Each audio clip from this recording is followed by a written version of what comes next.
Two, last time we had the chat function on Zoom and it allowed us to communicate other than raising our hands and waiting to be unmuted. Has that been disabled?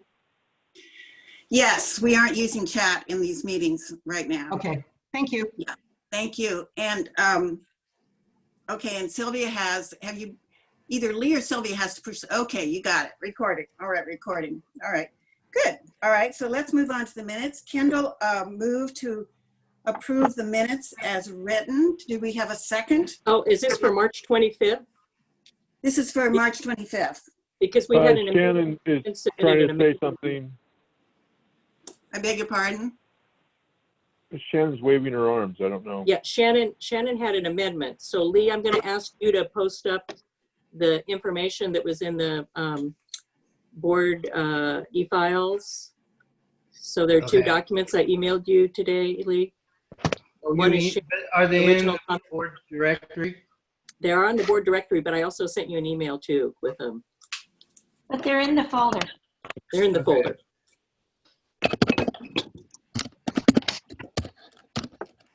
And then we need to get Shannon unmuted here as well. I can see Shannon, and as soon as we get the minutes up, then I'll ask for her to comment.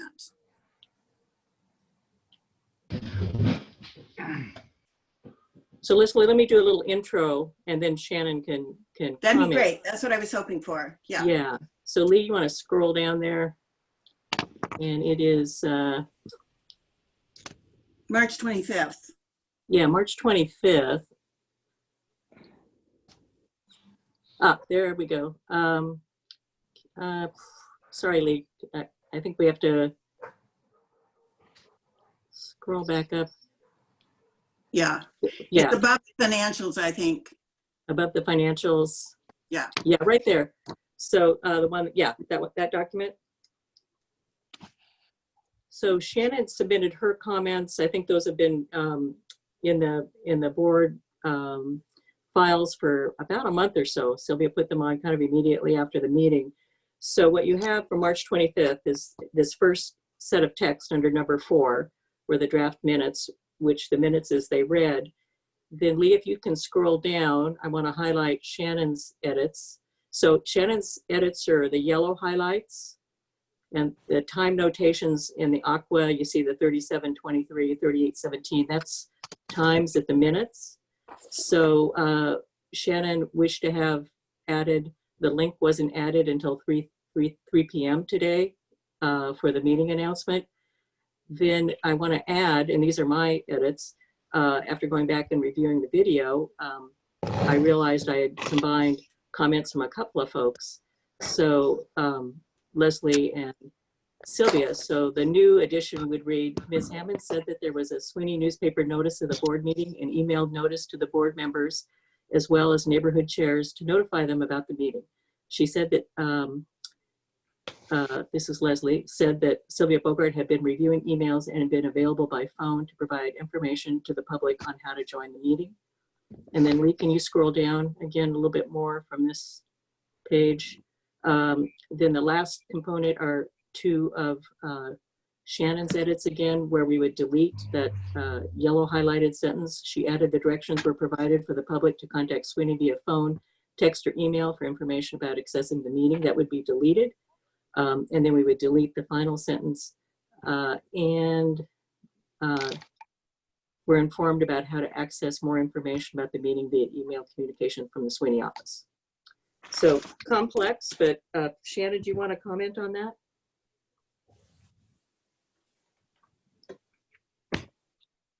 Lee, you'll have to unmute her. Okay. Sylvia, can you? You know why do I have control? Well, I think either one of us, I have to find her. Where'd she go? There it is. I'm sorry. Participants. She's under participants. Yeah. Okay. Oh, there So she goes. All right, Shannon, your microphone is on. Go ahead and speak to the minutes. we have no chat function and we cannot unmute ourselves. And I've had my hand raised the entire time for the fact the agenda was not approved.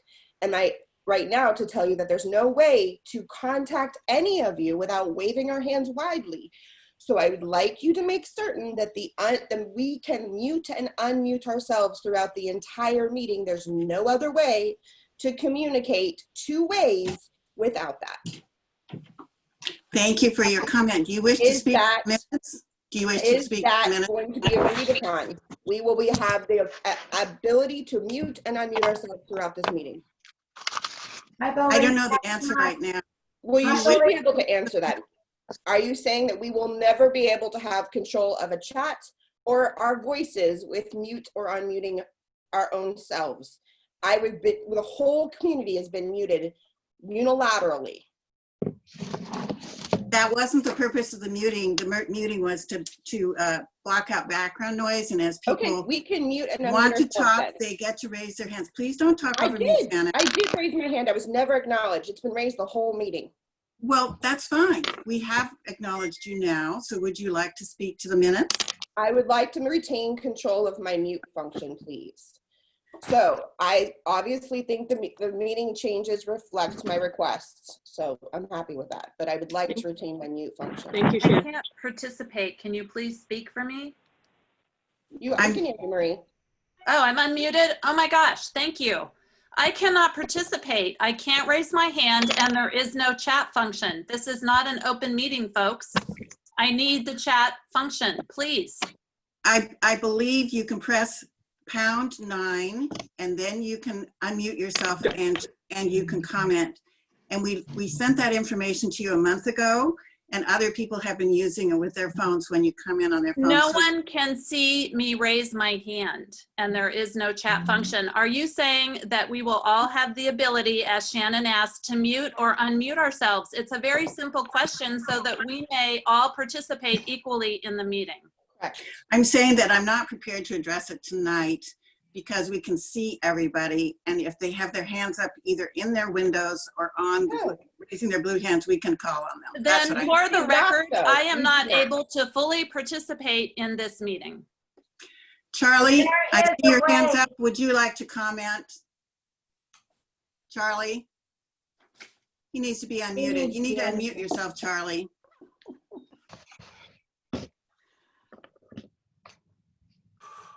Okay, Charlie, go I ahead. think we should be able to self-mute ourselves. I think that's fine.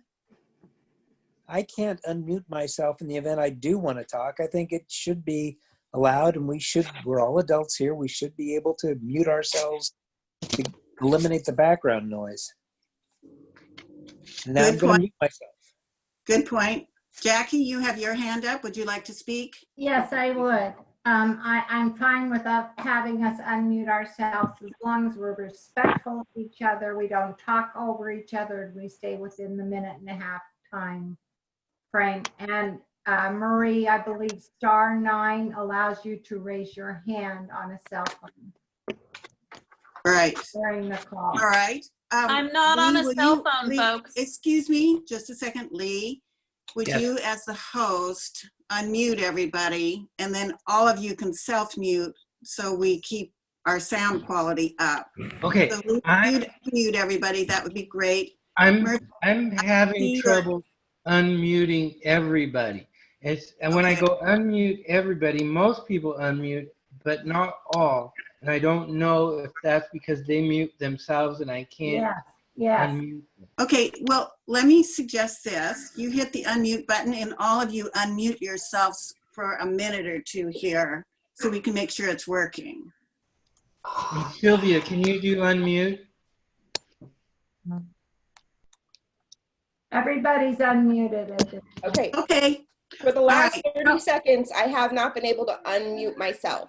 So how do I would like to pass a motion that we can retain this self-muting and unmuting throughout our meetings. This is ridiculous. Shannon, We just did I'm it. sorry. I want to wait till Like you're a done. motion. I just for the last 30 seconds could not unmute myself. Yeah, me too. Shannon, you're not muted. Would you like to second my Let's motion? get on with it.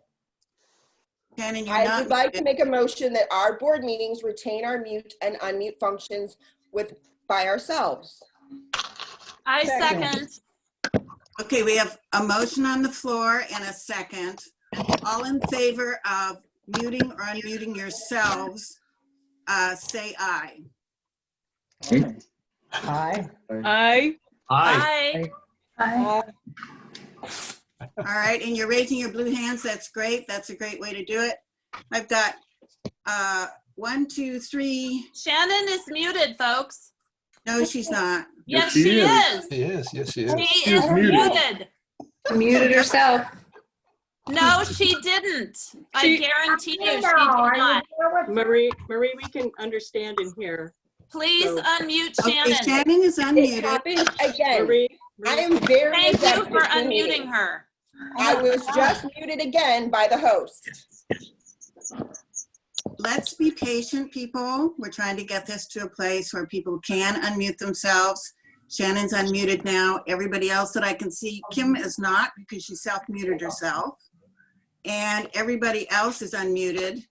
I can see on the full list. Okay. All right. So let's raise our blue hands. How many are in favor of mute or self-mute for members? It looks like That's a Looks yes. it looks like the majority of people are for that, so the motion passes.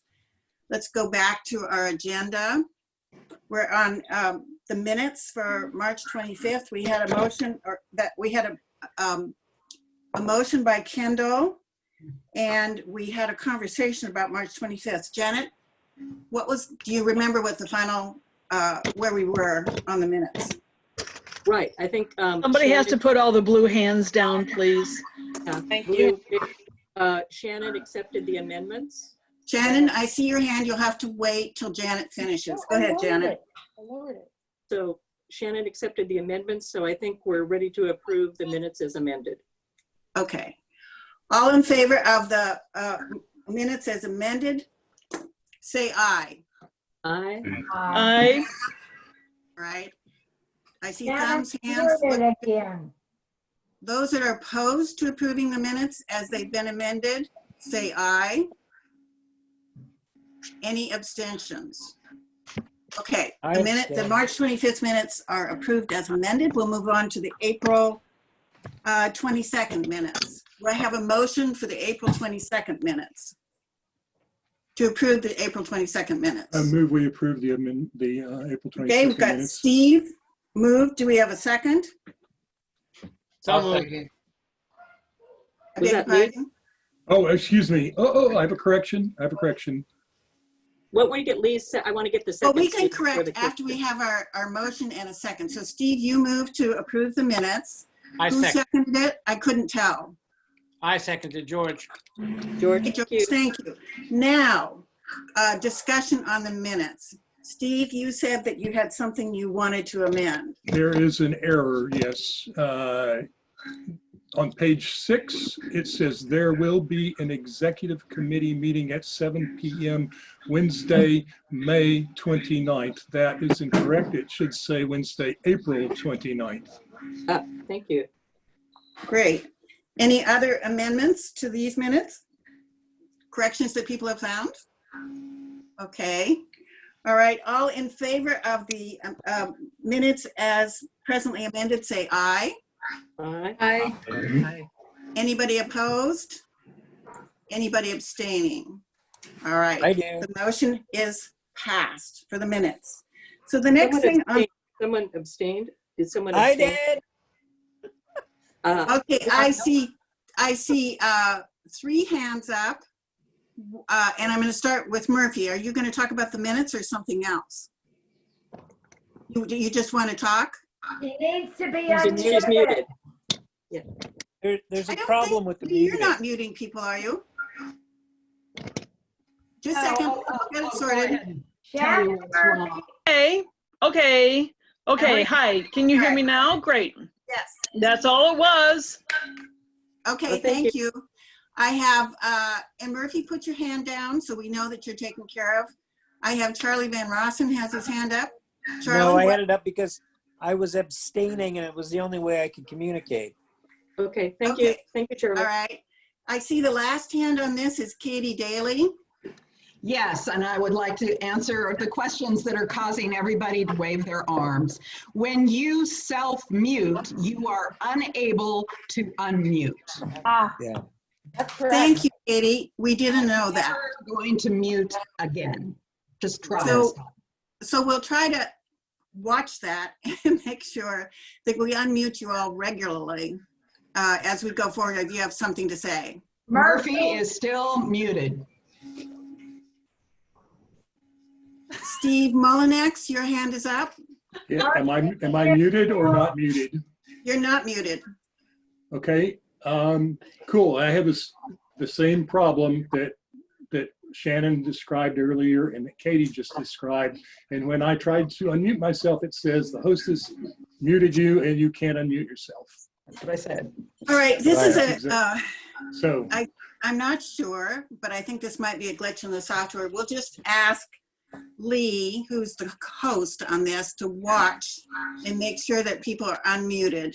And then I need people to lower their blue hands once your question has been answered. So Steve and Katie, would you lower your blue hands? And that way I'll be able to tell if we have new questions because I'm watching the participant list. Thank you, and thank you all for being patient. I don't know why the software is not working quite the way it has in the past, but we're having that challenge tonight. Okay, the next thing on the agenda is to announce the election results. We're going to unmute Sylvia so that she can share the election results with us. And I think she's going to try to share the SurveyMonkey actual tabulation for us on the screen. So if you be patient a minute, she'll try that.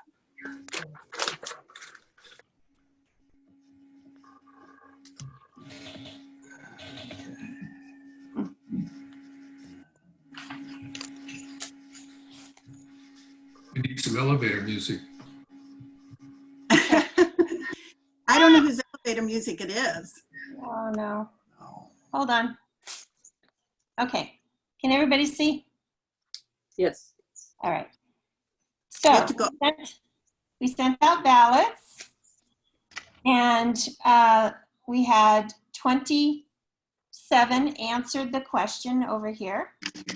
So we did have one person who, for some reason, their email got into junk or something. So they presented in a separate survey, which I can share later if you want. So, okay.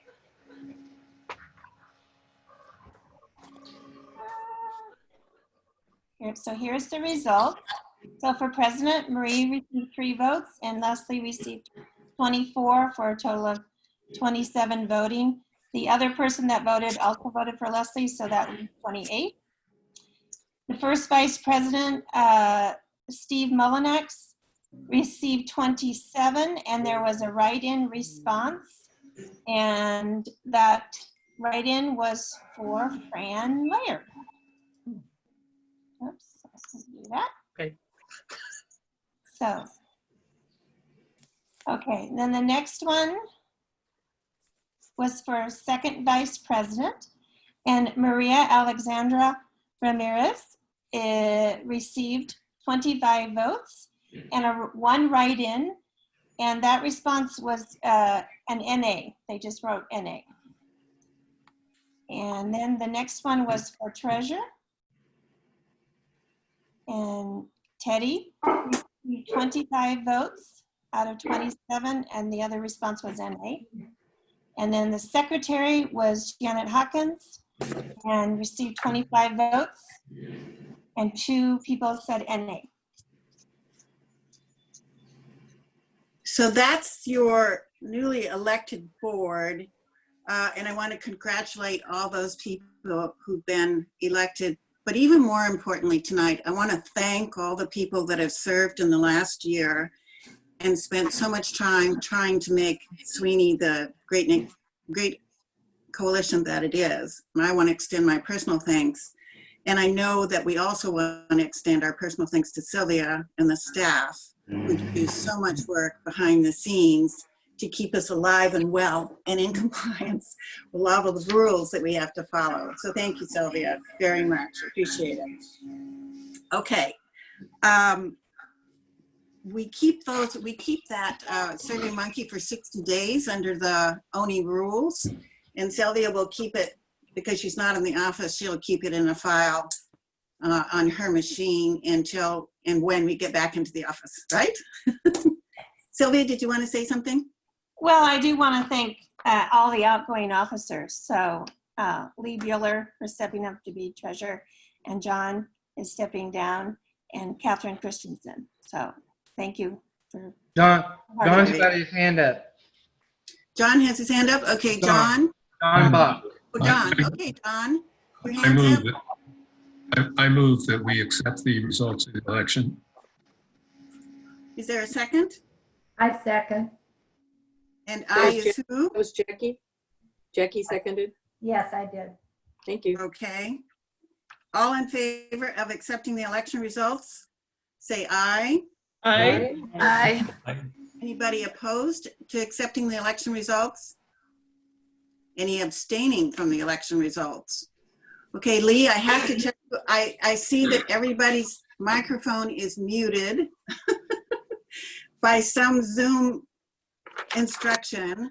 So we'll have to make sure that we I don't, have a I don't microphone. think that's Someone- true. We're not muted, Leslie. Oh, we're not muted. Well, some of the people are. Yes, Like so- David Martin's muted, John Gibbons muted, Kendall is muted.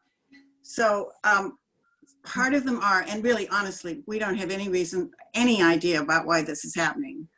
But if you can, unmute everybody, Lee. And if not, when we call on somebody, please try to unmute them so they can speak if they can't. Oh hear yeah, them. I will. I do unmute everybody, and most of the people unmute, but some don't. And then I go through and unmute them, but then they mute again. So I'm Right. assuming people are muting because they want to be muted. Yeah. Okay, so we'll just watch it for each issue or item that you're voting on. We'll check to see if you're free to speak or if we have to try to unmute you. All right, let's move into the. Oh, Steve's got his hand up. Steve has his hand up.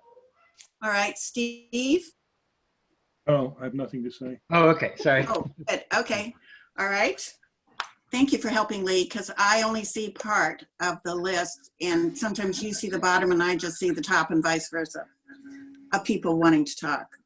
Okay, the second thing is the Sweeney Executive Committee report, which is just notes of the Executive Committee are in the file folder. If you choose to read them, please do. They're there for you to look at. And that leads us to our next step in the meeting, which is for Lee Bueller and the financial report. Okay, financial report. We started to see the impact of COVID in April. Donations are down, advertising down, and we had the cost of the mailer. But we did have some less expenses as we're not having meetings, but that's small in comparison to the impact on the income side. Shannon? Hi, thank you for calling on me, Lee. Can you specifically state what the number, dollar amount of the donations and advertising are down? I saw that you made that generic statement, but I'd like specificity. Yep, I was just about to do that. Okay, cool. Thank you. Okay, this is March. And on the left-hand side is the Sweeney board budget. And that's the one we're mostly talking about. That's the one where we have control, we get donations and things like that. All the other, and the cleanup is too. I'll explain that in a minute. But all the other budgets, Civic Life, Watershed, West Multnomah. Now, when I'm displaying like this, I cannot see hands. But anyway. I'll let you know. Shannon's got her hand up, and since she's asked her question, and you're answering, she needs to put it down. There we go. Thank you. And I don't see any other hands yet. So go ahead with your report, Lee. Okay. So up here you see donations are way down. Advertising, I'm doing my mouse, is way down. And this is the month of April. And now the next column is Sweeney Cleanup. And we put the expenses of the COVID mailer in that line because Metro's going to reimburse for some, which it doesn't show up in this month because it was the previous month. I'll show that in the next slide, which is the year to date. So But- Lee, I'm having a hard time seeing your screen because it's pretty blown up. Are you saying we're down $700 in advertising? I just can't see the dollar amount difference. Is it Yeah, around so $700? yeah, we were expecting this month 1,133, and we had 400 in advertising. So 700. And what about donations? I can't see that dollar amount either. Well, that varies. We had on budget 2,700, and we're down at Oh, so 29. $29. Okay, thank you for clarifying. Sure. Thank you And for asking then- the, Yes, go ahead, Lee. And see, you can see here is a line, rental lease, and we were expecting to spend 623, but we spent 402. So it's, it's a little less. We're down a little less, but anyway, we're down right here at the bottom. The bottom line is we're minus 4,200 for the month. But let's look at, this is year to date. And notice we're down on contributions. That's starting to show up. We were doing good, but we're down. Now look at the next column over, which is the Sweeney Cleanup. We had allocated, or Metro was going to give us 3,200. Let him finish, and then we'll let you ask your question. Go ahead, finish up on the cleanup. Okay, so Metro is going to let us have 3,200 for the cleanup, but since we can't have the cleanup, Sylvia got them to let us use that for the mailer.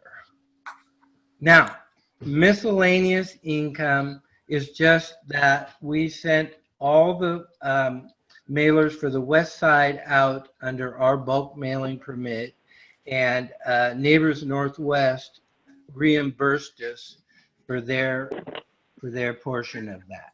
Okay, now. Wait, Lee, let's see if people have any questions on those things that you've just covered. Any questions on what he's covered so far? I don't see any. Go ahead, Lee. Okay, and so some of the cost of the mailer is in the board budget, so you don't see it totally here, but it is, we added up, it is like 5,300, just what we were expecting. We were saying 5,500.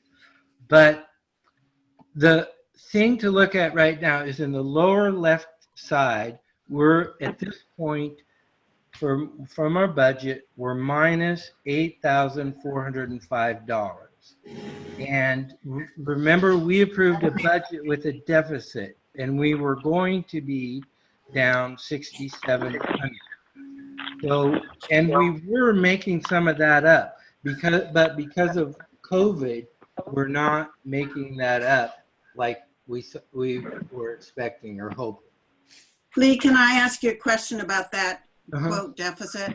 You're talking about the money that the board has to raise as its share of the budget, are you not? We haven't raised all the money as a board that we were required to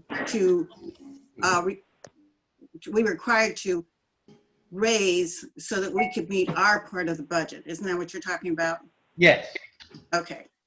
So there's two streams of income to the budget. One is what Civic Life gives us, and the other one are what is known as board funds and what we raise through donations and fundraising and advertising and donations. Those are the board funds, and we're down. We haven't collected what we needed to collect to meet our part of the budget so far. Right. Okay, go ahead, Lee. And again, that's the board budget. The Civic Life and the BES were, right where we planned to be. Nothing came up, which is, what we always planned to do. Sorry about the dog. Okay. But because you guys approved the PPP loan grant, we're not as in bad shape as we could have. So I know it's a lot of work and people came in on a Saturday, but boy, if we hadn't have done that, we'd be in bad shape. Now, I'm not going to talk too much about the PPP because we're going to talk about it more later. But the funds are in, we got approved, they set up a separate bank account, funds are sitting in the separate bank account. And we want to make as much of, remember, it's a loan grant. So you want to get as much of the loan forgivable as you can. You want to make it forgivable, and we're going to talk about that later. I see Murphy and Katie's hands up. Now, are you going to talk about the PPP or some other part of the budget? I just wanted to Murphy, I'll- say that Lee's computer is almost out of battery, and please plug it in so that we don't lose the whole system tonight. Thanks. Thanks, Murphy. I saw that. It's plugged in. It's charging. Sorry. All right, well, let him leave for a minute to do that. And Katie, what is your question? Well, my question was about the stuff that was available for review in board materials, and I could barely see Lee's screen. I mean, I was leaning forward, but I was afraid you guys could look up my nose, so I pulled back. But I had a question about the materials you put in there in the accrued payroll, which dropped from 15,000 to 4,000. Well, let Sylvia think about that and answer that question while Lee is plugging in his computer. Sylvia, do you have any answer on that? So the accrued payroll has to do with when the checks are paid. So we have payroll as every biweekly, and we have it ends on the 15th and the funds are distributed on the 3rd. It ends on the 30th and the funds are taken out on, I'm sorry. If it ends on the 30th and the funds take out on the 3rd of the month. If it ends on the 15th, it comes out on the 28th. So wherever that falls, sometimes it's taken out during the month, and the other times it'll fall into the next month. Does that make sense, Katie? It's a timing issue. It's a timing issue. Yeah. And we've looked at that and looked at that. It's just the way the calendar falls. Right. All right, I see Shannon's hand is up on the financial. She has a financial question. What is your financial question? Is it also a timing issue for the unearned income? Because that was at 582 and it's currently at 66,000. Yeah, and it has to do when we get civic life payments and stuff. So Yes. we have invoiced for the 3rd quarter of Civic Life, but they have not paid us. And so I was on the phone again today, and they say they're hopefully speeding it through. But they've had some issues. Yeah, thanks. Thank you. And Shannon, if you put your hand down, I'm going to call on Katie. Do you have a new question? Yes. Okay, go ahead. So Lee, since the financial statements are prepared on an accrual basis, is there ever a statement of cash flows that I could look at so I wouldn't have any questions? Yeah, we've done that. It's a bit of a work, but we have done that. Charlie's got his hand up. Charlie, why don't you join the conversation about the accounting? I can explain that to you about statement of cash flows. When I started doing the financial statements, I added a column for the current month for the balance sheet and a column for end of last year. And so the 3rd column, which is the change, is technically your statement of cash flows. Okay. So you can see where, like, if receivables are up, that's a use of cash. Receivables are down, that's a supply of cash. Got it. Thank you. Okay, are you anything more on the April financial reports, Lee? Yes. Sorry. I'll try to go quicker. But next month, you're going to have to approve a budget for 2020, 2021 for Sweeney. And it's never been harder because, and Sylvia will talk about this, we don't have any firm numbers from Civic Life, and we have before. And also the impact of the COVID, we just don't know about that. So we'll have a budget for you next month, but I'm afraid it's going to be difficult.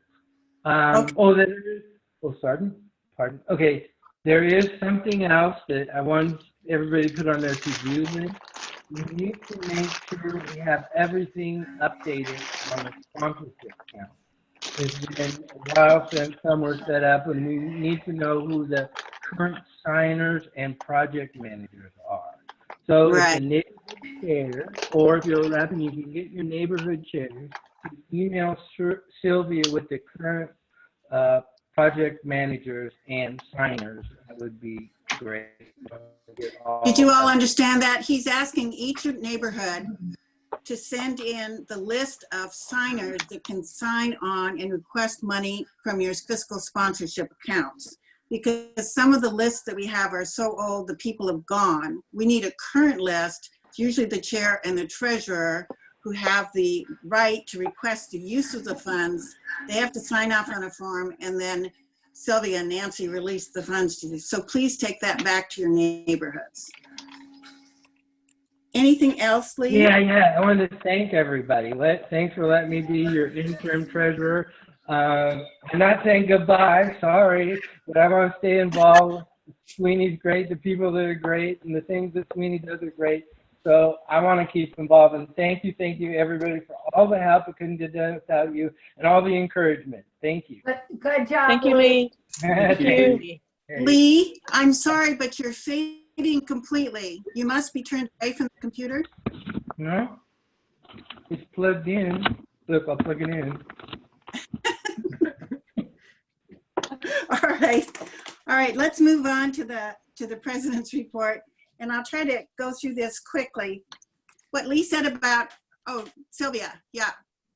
I believe that we were going to approve the BES grant under the financial. Do you want to And explain Doug that? Buck has his hand up.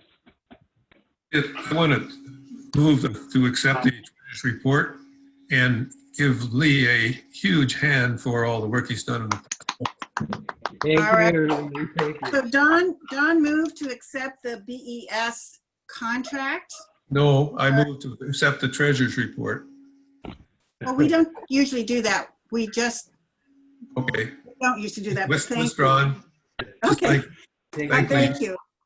But what we do have that Sylvia talked about, would you explain the BES grant and what we need to do tonight with that, Sylvia? So I put the BES, the new contract from BES in the folder, and BES has offered the same amount of money, $73,000, to help us run the Watershed Resource Center. This funds the manager's position. We worked with BES to review the scope of work for the year. So it's going to include things like assistance to private property owners with stormwater technical issues. There's all kinds of events, at least a minimum of 10 events, both in Southwest and Northwest. There's the Stormwater Stars Program, the Bertha Street Court Project, Jackson Middle School, and Stevens Creek Crossing are just a few of those that are mentioned. So I will say too that Bureau of Environmental Services is very pleased with Eric Horngren and the work that he's doing. They've shifted a lot of it onto virtual and without missing a beat. So if there's any questions that folks have, I can answer those. We need a motion on this, though, don't we, Sylvia? Yes, we need to approve it. All right.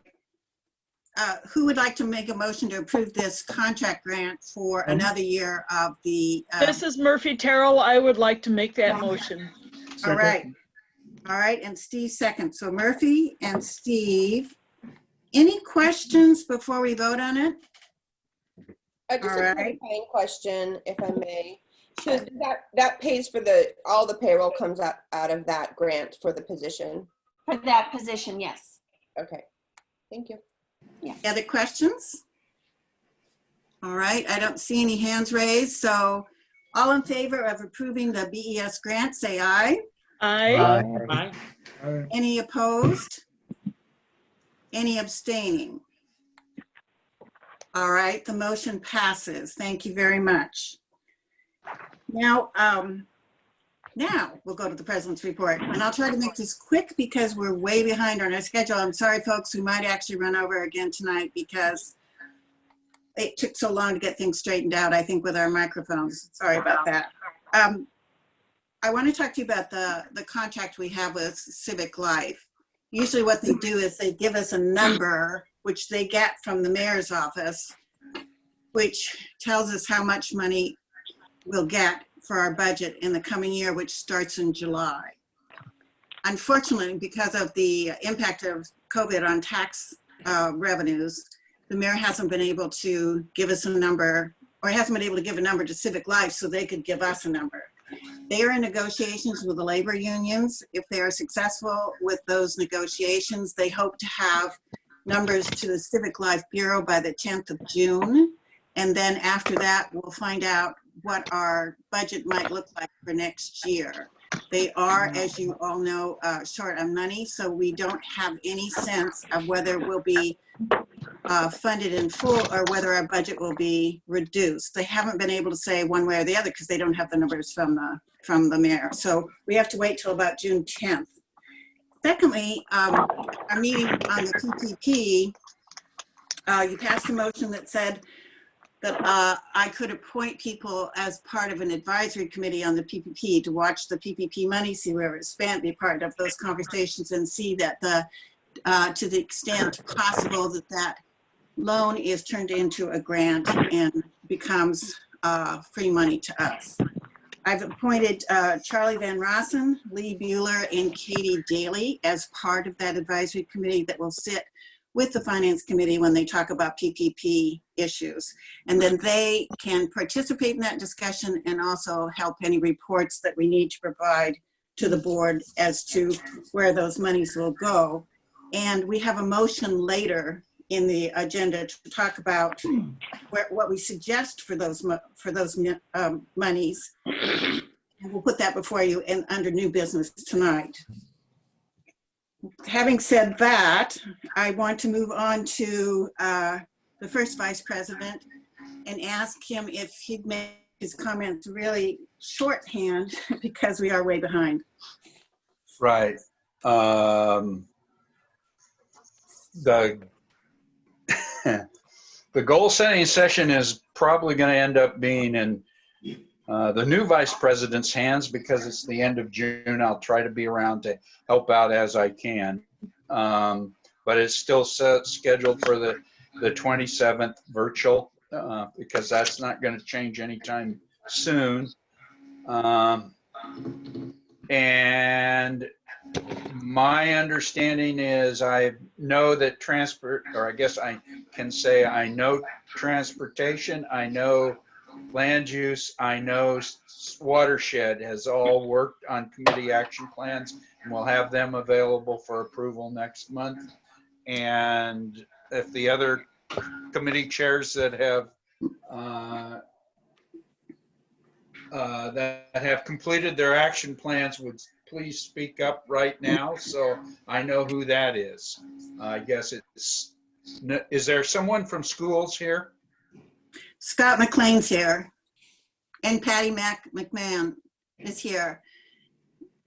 Scott, nobody's worked on the action plan, or let me know on the action plan then. Public safety. Wait a second, John. We haven't let the schools committee answer, and Patty's here. Hi. Is Sandy here too? Sandy Rignotti? No. Okay. Well, we did have a schools meeting, virtual meeting, and we do have an action plan. It could use some more effort this summer, but we do have one. If anybody wants to read it, I'll share it with them. Thank you very much. Sylvia, you've had your hand up. Sylvia? I think Kimberly's going to speak.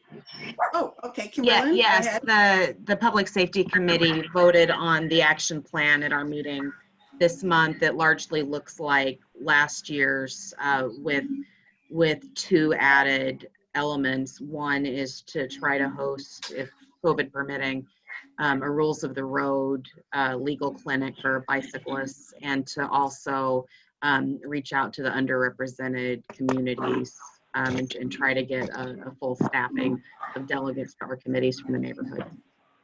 Thank you very, very much, Kim. Appreciate it. Steve, do you want to report on parks? I Yes. see your hand up. Correct.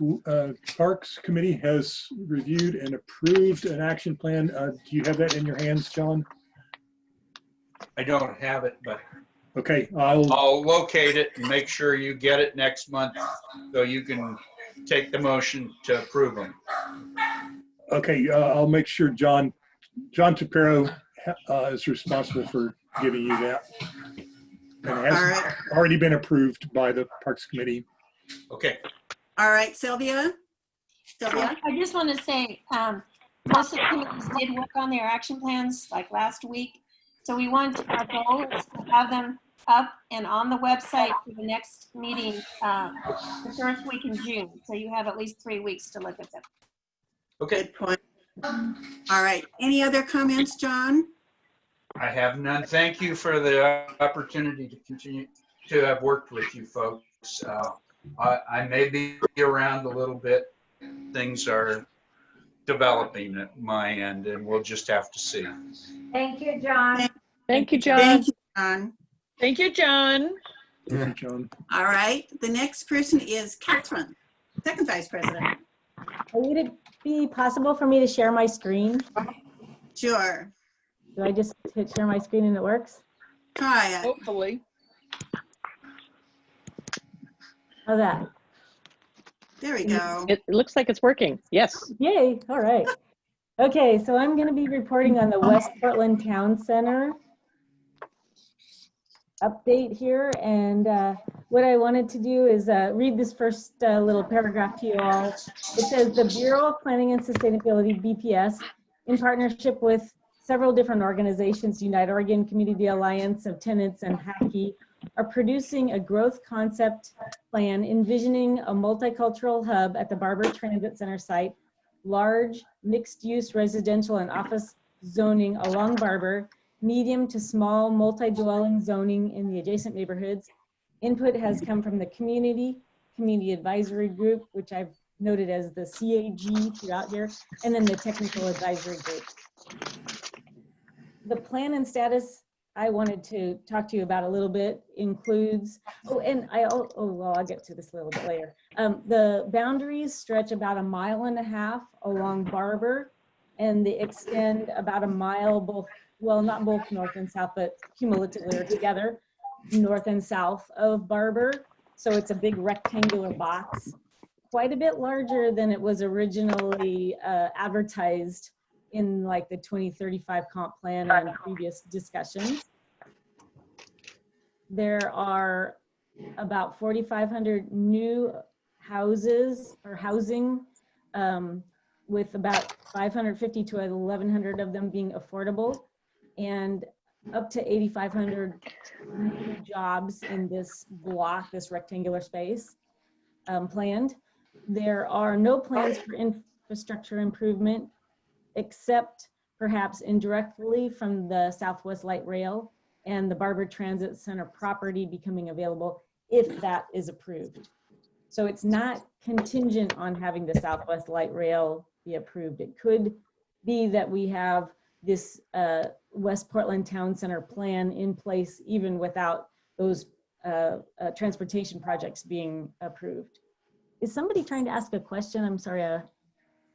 No, okay. No, I don't see any hands raised. Okay, if there are, could you just let me know, because I can't watch you all and read this at the same time. I will watch for people's raised hands. I will. And then between the 3 or so of us that are part of Sweeney and are on the Community Advisory Committee, we have some concerns about health, environmental, and safety conditions at that major intersection where the Barber Transit Center is, with 3 major roadways, I-5, Barber, and Capitol Highway all crossing. And then assuming they'll approve the Southwest Light Rail, eventually that big overpass going through that area. And the living conditions in a high density community there with all those conditions are somewhat compromised by them. There's community outreach been done through open houses, walkabouts, online surveys, and some door-to-door interviews, which were done mostly in the nearby affordable housing in that area. And then the Bureau of Planning and Sustainability would like our community advisory group to endorse this plan by the end of June. I feel like the next steps for Sweeney to address are for you all to take a look at the presentation that I don't have quite up, I don't think yet, but I've asked to get it put up just a few hours ago. for the May meeting, the folder of the West Portland Town Center project.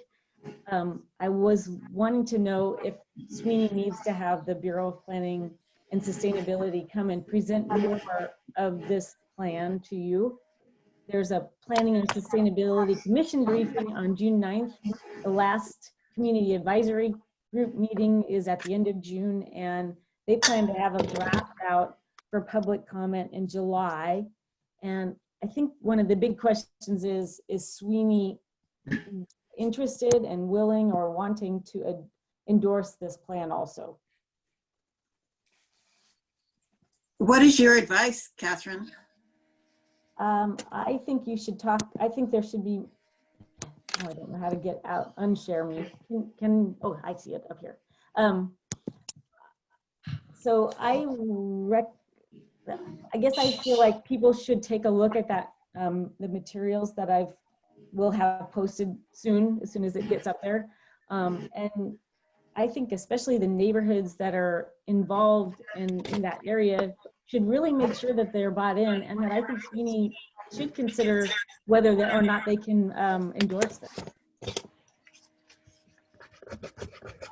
Sweeney can do what? We didn't quite hear that last part. I think by the end of July, there should be a consideration as to whether Sweeney should or should not endorse this plan. Okay, all right. So what you're really asking us to do is to read the material in the folder. Are you willing to take emails for clarification about the issue? Absolutely. Okay. Murphy, I see your hand is up. Yes, please. I don't know who it is, but somebody's erasing. There's a dog barking in the background. There's clattering going on. Can we please be more careful about ambient noise? I could hear about every fifth word that Catherine said. Okay, good point. That's why we were muting people to begin with, so we could keep out the ambient noise. But now it's up to each of you to self-mute, especially if there are dogs and kids or other noise in the background, so that it doesn't come through to the meeting. Thank you very much. I appreciate it. Any questions for Catherine before we move on to the next subject? All right, I don't see any, so we'll move on to Sylvia. Now, Sylvia, quick question for you. Do you have an executive report that you wrote for the whole Yes. group here? Okay. Yes. Would you like just to hit the highlights? Folder, but I will admit it didn't get in there until a few minutes before.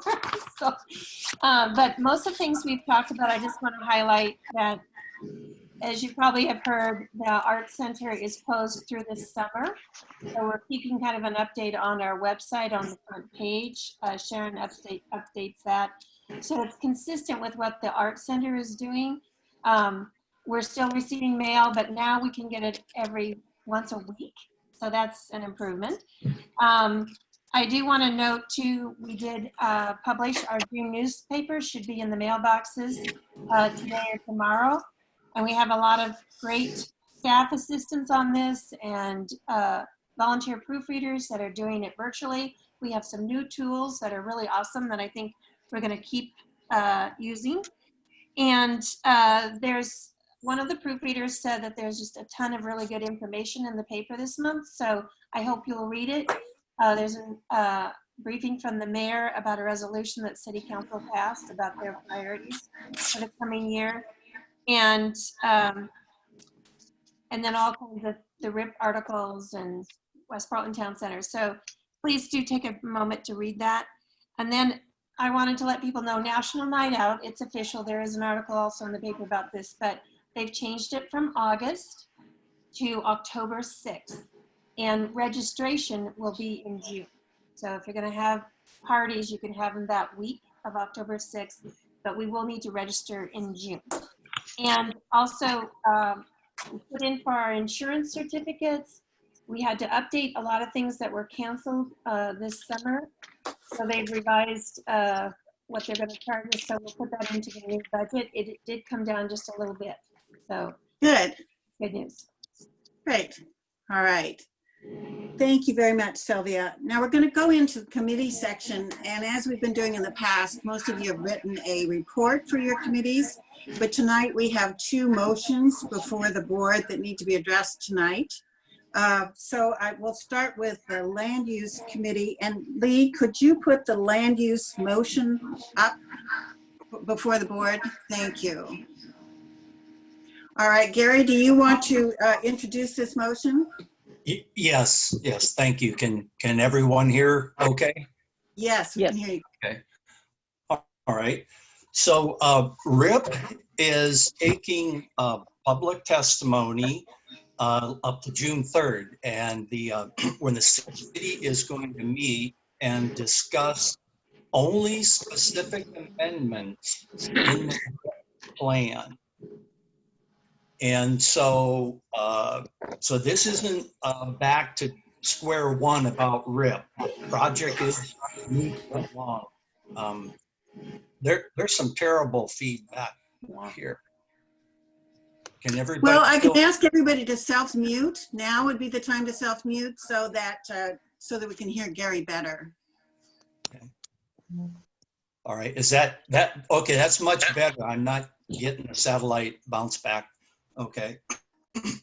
So this motion is in response for very specific public input for very specific amendments in the RIP project.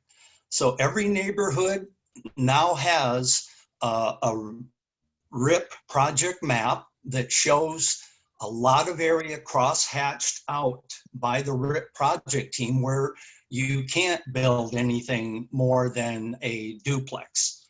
Remember, a duplex is now law. Anywhere a single home can be built, a duplex can be built. That's settled law down at Salem. So this is about then the rest of the multi-size units. And we are being supportive here of the efforts of RIP to start to put various areas in our neighborhoods out of bounds for the triplex, the quads, and all the way up to sixplexes. And then we make it conditioned on that they pull some language where we recommend removing the allowance for increased density where street improvement is defined as an otherwise approved alternative street standard. We think that's a broad, out for the developer and the planning people to, figure away a loophole. So we're being very supportive of what they're doing because it is leading to restrictions already being placed where this multi-unit developing can happen. But we want to close that loophole. So we're being positive, but then we say, look, we want that loophole closed.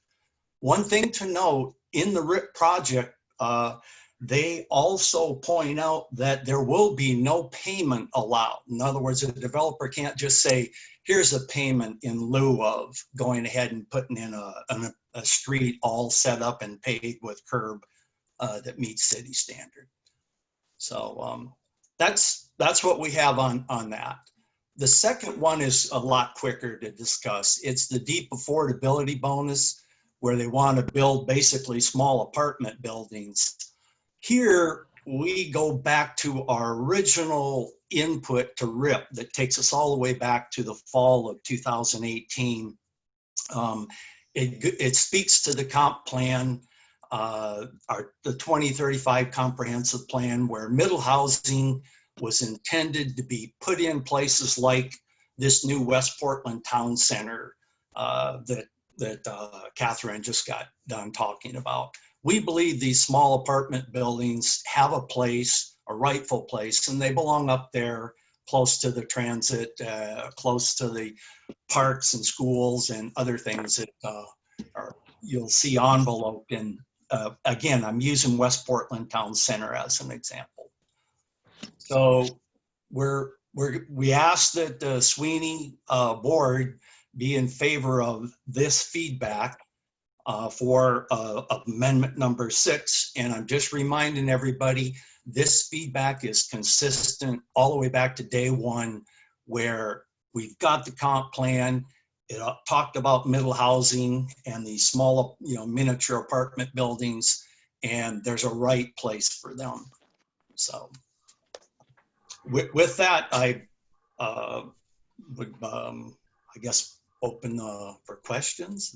Is that what we do next? Okay, Katie Daly and David Martin have their hands up, I guess. Hi, Dave, do you want me to go ahead? Well, he can't say anything. He's probably still muted. Yeah, I really wanted to understand this motion and spend some time familiarizing myself, because if we're going to come together as a group of neighborhoods rather than individual neighborhoods, I wanted to know which neighborhoods were specifically pushing for this, and even if all neighborhoods were represented. And so I went to the land use website, and I was going to review meeting minutes and agendas and get familiar with the RIP issue and the position of the land use committee. And what I found was that there had been no meeting minutes or agendas or any information at all uploaded since September 2019. So, you know, I think it got uploaded today.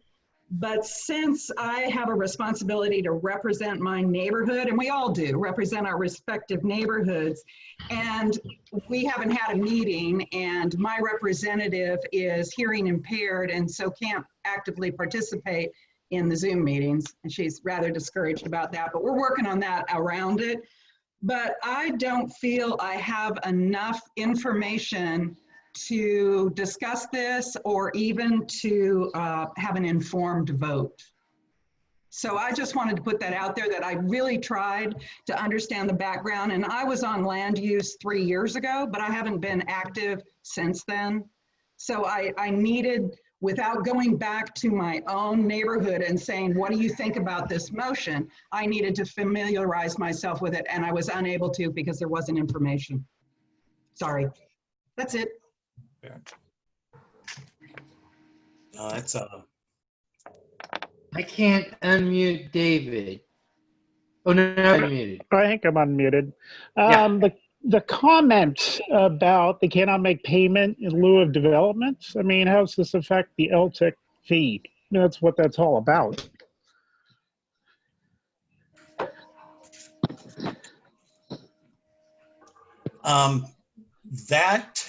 It's in RIP, Dave, and it's yeah, the LTIP fee is, I think, is different from what they're talking about here, about someone simply just making a payment in lieu of anything.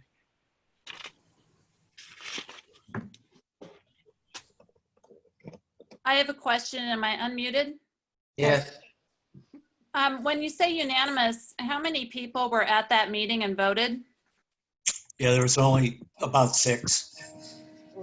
So my concern is that does not represent the district coalition. So I couldn't possibly vote for that because it's not representative of all the neighborhoods. Okay. Fair remark. And I Hey, Leslie. All right, the committees are all participatory. We've invited every single neighborhood to send a representative. We extend that invitation regularly in every single committee to all the neighborhoods. What we have to work with is the neighborhoods that show up. What I would also say to you, Marie, is we've been talking about the residential infill project since December of 2016 when it showed up on the city council agenda. This board has a fairly deep understanding about what the residential infill project will do and what it won't do, because we've talked about it almost every month for the last 4 years. So there are 2 thoughts that I want all of the board to consider is our committee meetings are participatory, and because they don't have a representative, which hasn't been sent from every neighborhood, doesn't mean the decisions that they reach after years of working on this project aren't valid, because not every person from every neighborhood is represented there. Jackie, I see can your- assure see your you hand. that No, regardless wait. of the You many had your years that comment. the board has Sorry. been discussing this, I'll come as back the to Hillsdale Marie. Neighborhood I'll come back to Association you, Board Marie. is trying to get a representative to speak at next month's meeting about RIP. So again, I have no confidence that this motion represents the majority of neighborhood associations. So in good conscience, I can't vote for this motion. You are free to vote as you choose, of course. Thank you for your comment. Jackie, you have your hand up. Well, I would say that there has been a tremendous amount of work on RIP. Homestead has been very involved, as many of the neighborhood associations and many board meeting discussions. So for Katie's comment, where you might be looking for additional information, it might be helpful to go to the Planning Bureau's website and under RIP, and you can see That's in-depth idea. information. If the land use September was kind of the wind down phase and into December, so there hasn't been a lot of activity because the state had a measure that connected with RIP. So there's been sort of a hole. So go back prior to that and you will find some good information. Gary, I have a question for you, which is your motion before the board tonight. Is it time sensitive in terms of responding to what the city wants to hear from us? Is it time sensitive? Yes, it's June, I think June 3rd or June 6th. And that's the thing. Every time, there's times when it's on their agenda and then it gets moved at the last minute because they're struggling with their Zoom agendas as well. All right, thank you. There's two hands up, Murphy and then Don Bach. So I'm curious, thank you. I'm curious, has there been any reconsideration, reexamination by RIP, by the city, by the powers that be concerning high density given COVID virus being spread in high density locations? Great question. Really great question. Really great question. Gary, do you want to field that? I've read all the documents and updates from the RIP project. I go to the very same website that Jackie or someone was talking about there a minute ago. So at the project website, no, there's nothing of that nature. Again, they're focused on bringing this thing home by virtue of dealing with about 7 critical amendments to the RIP project. Right. So a follow-up, please. Is there any way that we, either as a group or individually, can say to the city, hey, density issues, problems? Is there a way that we can say, you haven't looked at it, will you please look at it before I can vote on it? Murphy, could that be an amendment to his motion, perhaps? But it's okay with me. I don't know what to do, but is there a way that we can approach the city about it? There's a couple ways to approach the city. Each of you can write individual testimony for yourselves. You can write individual testimony for your neighborhood. You can write individual testimony from your committee if you're on a committee and it's the committee's voice. So there are several ways to do it. But as I understand it, Gary, this information and our position has to be in, is it by June 3rd or is it a later date for the entire RIP? No, it's June 3rd. That's when they're supposed to be meeting and discussing these amendments. Okay. Now, So Don's it sounds like I need to write a letter myself personally, lickety split. Right. Okay, thank you. That's helpful. Thank you. Don, you've been waiting. Go ahead and ask your question. Well, I'm going to have a hard time. I can't support this because of the provision for eliminating what sounds like LTIP is really something transportation needs to be talked about before we start moving as a land use issue. We've had a lot of discussions about LTIC, and David can speak to this better than I, but it's something just saying we don't want none to happen with what we've had in process and what's going on in the last several years, I think is inappropriate. Thank you for your comments. I I appreciate would like to it. Don? Oops, go ahead, Gary. Yes, Don, we are not, there's no amendment here to get rid of LTIP. I quoted some language that's buried. I found it buried in the RIP project document, okay? That's all I was pointing to. So it is, some elimination of LTIP is no way implied in this amendment in front, or this motion in front of you. Right. Okay, John Gibbon, you want to comment? Only to say, yes, that the only thing that is in front of the council is the amendments. And the COVID issue is something that hopefully they'll think about, but they've gotten it so far along in the process that certainly you ought to put in a comment about it, but it's not relevant to the amendments. And we tried to tailor, I attended the land use meeting. We tried to tailor the motion to directly address the most concerning amendments. So I think it's as adequate as we can make it. I'm sorry, but I'm going to have to cut off comments. All of you have had a chance to speak at least once, and we're going to have to go to the motion because we have other business we have to do tonight. So I would like to say, let's do this by blue hands, because I think we need to count. I'm not sure I'll be able to tell by the number of voices. All in favor of the land use motion, please raise your blue hand. Janet, can you see all of them? Yes. All right. I'm going to let you count them. And Lee, you can do a double count. Okay.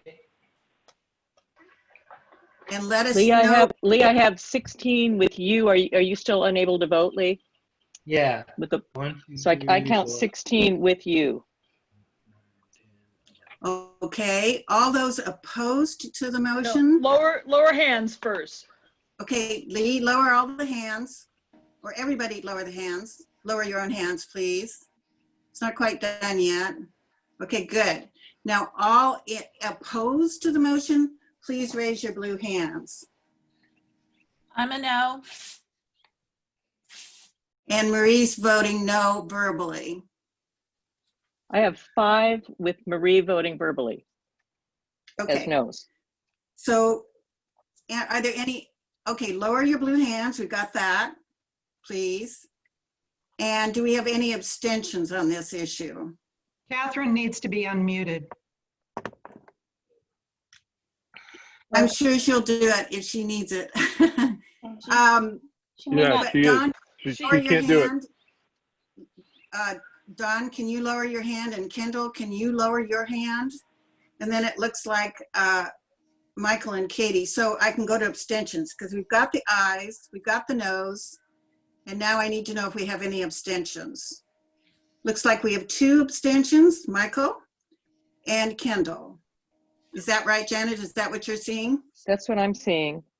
Okay, so do you want to report the final results then?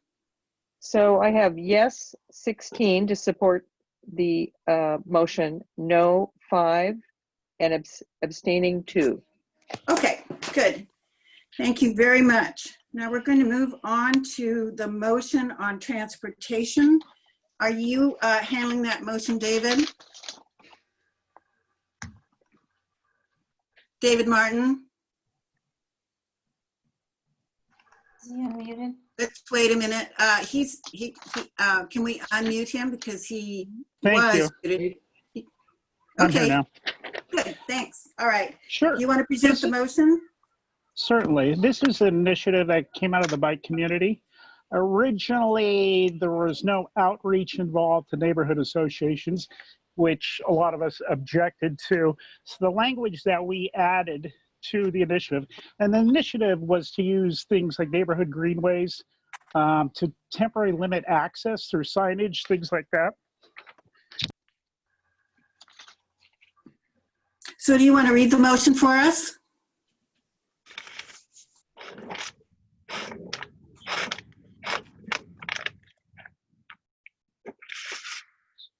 I can't hear him. Did he get muted again?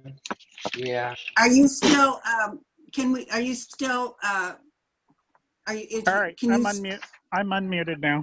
Okay, do you want to read that motion to us? Send a letter to commissioners in PBOT regarding safe streets for quick recovery, supporting prototypes and ongoing pilot or temporary street changes to create a network of safe spaces for people walking, biking, and using mobility devices to get around neighborhoods. To recover and adapt to physical distancing requirements, public health needs, and the economy budget shock. Sweeney would like PBOT to move forward with temporary traffic measures where neighborhood associations, community benefit organizations, and business associations support it, specifically to address the gaps and hazards in the bike and walk networks with working prototypes. We would like public outreach to move into the streets with on-ground configurations of barrels, cones, barriers, and curbs, including signage and contact info for online feedback and public presentations. And our biggest issue was really just adding that we need neighborhood association. We support it where neighborhood associations, community benefit organizations, and business associations support it. All right, questions for David? Anybody have a question on this? All right, seeing that there are no questions, we'll go ahead and move to the vote. Please raise your blue hands. All in favor of this motion, raise your blue hand.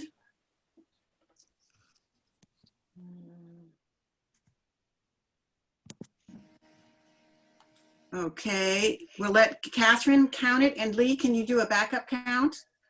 Yep. I'm sorry, I cannot see everybody. I count 22 with Lee. Thank you. This is Janet. 22 with Lee. Okay. Okay, all those opposed to this motion, let's lower our blue hands, and then we'll raise the blue hands if you're opposed to it. Lower your blue hands, please. Thank you. There are a few more that need to lower their blue hands. Okay, all those opposed to the motion, raise your blue hands. Bet you guys didn't know you have blue hands. We didn't have them until Zoom came along. I'm not seeing any hands raised. I don't see any opposition. Okay, all those who want to abstain on this motion, would you raise your blue hands? I see one. I think that's Bruce. Beer is Bruce, which is my favorite Bruce? name of all time. I think so. Okay. Bruce, that's you. Okay, we've got one abstention. Okay, so thank you. Want to tell us the results of this, Janet? 22 yes, no's were 0, and 1 abstention. Okay, there we go. All right, thank you very much, everybody. Let's move on to unfinished business, which is the Sweeney Personnel Committee update. And I think, Janet, you're the one that's making a report on that, isn't that correct? Yeah, Personnel Committee. And let me know if anybody can't hear me or has a problem. We're very close to finalizing a draft for board review, for staff review. We just have a couple more things to work on that. So our hope would be to get that out for the first week of June for comments so that the board can consider personnel policies at the end of June. I know Sylvia, her hands have been full. Staff evaluations are still in the works, and I know folks have provided input from both committee chairs, neighborhood association chairs, so that's been really welcomed and supported. So we're going to get to staff, and our executive director evaluation will be a bit later on as things settle into the new year, but looking toward first week of June to get something in our board file for personnel committee, and we'll send out an email about that as well. Any questions for Janet about the status of the personnel committee process? Murphy, are you raising your hand? No, I'm not. I'm trying to not blind people with my little light. Okay. Or here's my halo. Yeah. Everybody knows I'm not angelic. Thank you. Okay, Thanks. let's move on to the next issue on the agenda, which is the unfinished business, or excuse me, it's new business. I just want to go back to what we did 2 weeks ago when we had our Saturday night meeting where we approved going forward with getting a loan from the federal program, which is called the PPP. I just want to go over a few facts to sort of refresh your memories, which is PPP program is being administered by the Small Business Administration. And the Small Business Administration sent the applications for the funds to hundreds of banks who then could make those funds available to local businesses and to individuals. So our bank is Umpqua Bank, and we applied for the PPP funds, and the day after we applied for it, we were approved. And then we had our meeting with all of you to go ahead forward with that loan, and you approved it. And then on that following Tuesday, there were some, just like there always are, software glitches. I actually signed for the loan. The loan is in the amount of $66,300. It needs to be used over an 8-week period whose date, the start date hasn't been set quite yet because the finance and the advisory folks are going to huddle on that issue about when we started. But we did receive the money on the 8th of May, and we have to use it over an 8-week period unless we're waiting to see. Congress looks like they're going to extend the time in which you can use it. The money is to pay for payroll, rent, and utilities, and it can only be used for those purposes. So because we got that money, we now can repurpose some of the civic life money that might have gone to payroll to other purposes for the neighborhood. And that's what our motion is tonight. I asked Sylvia to talk with Civic Life. I think she's had at least 2 or 3 conversations with them. And Sylvia, would you like to share with us before we go into the motion conversation with Civic Life today? So I spoke with Shook and I explained that we received these funds. We have to use it over the 8-week period. It might extend into the first pay period in July. But I said we would be repurposing personnel dollars back into materials and services. As you right, everyone remembers, 2-3 years ago, we had to cut the communication dollars to neighborhoods. And so part of this go back into that to help neighborhood associations and business associations with their communication needs or if they have a special project. So I outlined that for Shook. He said, yes, that's totally in line. He complimented the organization for seeking that funding. And he did not feel that there would be any problem with that. So they were very supportive. Thank you. All right. There's a couple things I want you to think about while we talk about this. And then I'm going to go to Lee because he's bringing it as the treasurer. And that is, we only have about 5 weeks left in this fiscal year. So we need to repurpose the use of some of the Civic Life money within those 5 weeks and spend it before the end of the fiscal year, which is June 30th. We can tell you right now that there will be some money left over on the Civic Life grant that they gave to us. And if there is money left over, because we don't find legitimate purposes to put it, to use it, then it will go back to the city, which will help them because they have a funding crisis. So if we return money to Civic Life this year, which would be the first time we've ever done it, they're probably going to welcome it, the funds that we don't use, because then they can use it at the city level because they're, as you know, short on tax money. So we have a short time to turn this around. We have about 4 weeks for the neighborhoods and the business associations to come up with a proposal and then let us know what that proposal is. It'll go through the finance committee. And if the proposal meets Civic Life's general contract requirements under our contract, it can be approved and we can move the money into your fiscal sponsorship accounts. So Lee, go ahead and talk about the motion and read the motion so people can ask questions. Okay, so I guess people understand that it's a loan, low interest loan, but some of it will be forgivable and turn into a grant if we do it correctly. And will apply to the bank after the 8-week or 12-week or whatever they're going to make period, and they'll approve or disapprove, hopefully approve as much as possible. Okay, so the motion is, as Sweeney Treasurer, I move that the board approve repurposing some of the Civic Life fiscal year 19 to 20 money for the 17 neighborhood and 3 business association to use for communication and COVID-19 impact not to exceed $25,000.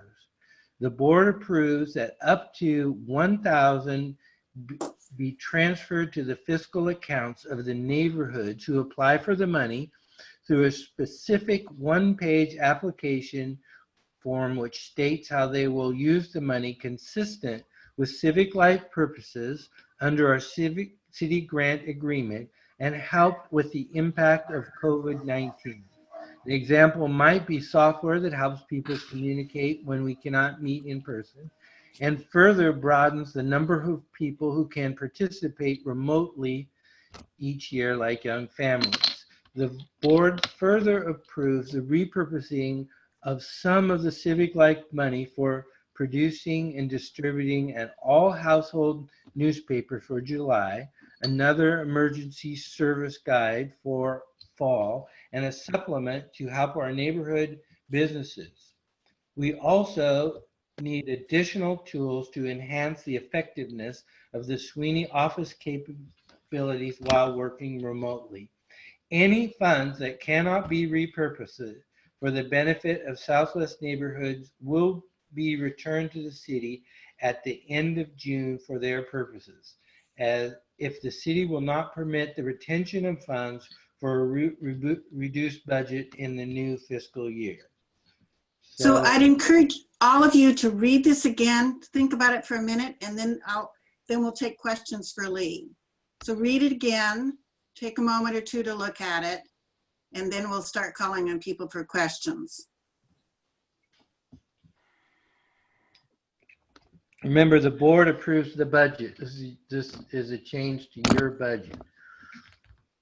Okay, the first person will be Steve Molinex and then Shannon.